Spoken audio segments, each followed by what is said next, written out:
বিশ্বজুড়ে তেলের দাম বেড়ে যাওয়ার সুযোগে নিজেদের বৈদ্যুতিক যান তৈরির সক্ষমতা ব্যাপকভাবে কাজে লাগাচ্ছে চীন। মার্কিন গাড়ির বাজারে জায়গা পেতে যেখানে নানা বাধার মুখে পড়তে হচ্ছে, সেখানে বিশ্বের অন্য প্রান্তে সফলতার চূড়ায় অবস্থান করছে চীনের বৈদ্যুতিক গাড়ি নির্মাতা প্রতিষ্ঠান BYD। মার্কিনদের পরিবর্তে অন্য দেশের ক্রেতাদের চাহিদা পূরণই বর্তমানে প্রতিষ্ঠানটির প্রধান লক্ষ্য হয়ে দাঁড়িয়েছে। মধ্যপ্রাচ্য যুদ্ধে জ্বালানির বাজারে অস্থিরতা বেড়ে চরমে পৌঁছেছে। জ্বালানি তেলের দাম এখন ব্যারেল প্রতি $100 ওপরে। এছাড়াও হরমুজ প্রণালী বন্ধ হয়ে ব্যাপক সরবরাহ সংকট তৈরি হয়েছে এশিয়া থেকে ইউরোপে। ফলশ্রুতিতে বাড়ছে বৈদ্যুতিক গাড়ির চাহিদা। এই সুযোগের সদ্ব্যবহার করছে চীনের গাড়ি নির্মাতা প্রতিষ্ঠানগুলো। বৈদ্যুতিক যান তৈরিতে বিশ্বের শীর্ষে অবস্থান করছে চীন।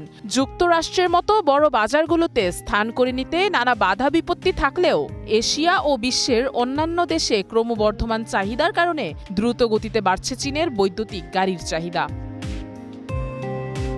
তুলনামূলক সাশ্রয়ী হওয়ায় চীনের বৈদ্যুতিক গাড়ির চাহিদাও ব্যাপক। আর এই আকর্ষণের কেন্দ্রবিন্দুতে রয়েছে দেশটির বৈদ্যুতিক গাড়ি নির্মাতা প্রতিষ্ঠান BYD।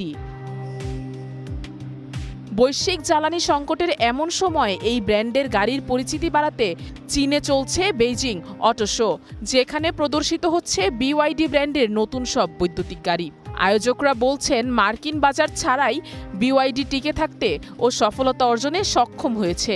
যুক্তরাষ্ট্রের ক্রেতাদের পরিবর্তে এখন তাদের নতুন চ্যালেঞ্জ ব্রাজিল, যুক্তরাজ্য, ইউরোপ সহ নানা অঞ্চলগুলোর ক্রমবর্ধমান চাহিদা মেটানো। তবে এখন চাহিদার তুলনায় উৎপাদন সক্ষমতার ঘাটতিতে ভুগছে BYD।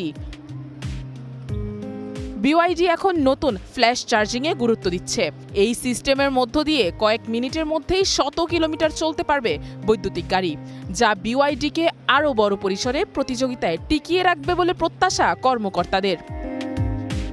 এবারের বেইজিং অটো শোতে চীনের পাশাপাশি এক ছাদের নিচে প্রদর্শিত হচ্ছে বিভিন্ন গাড়ি নির্মাতা প্রতিষ্ঠানের অন্তত 1400 গাড়ি। এই প্রদর্শনীতে আধিপত্য চীনা প্রতিষ্ঠানগুলোর জমকালো সব গাড়ির। চীন থেকে BYD ছাড়াও অংশ নিয়েছে চেরি অটোমোবাইলস এবং এক্সপেং।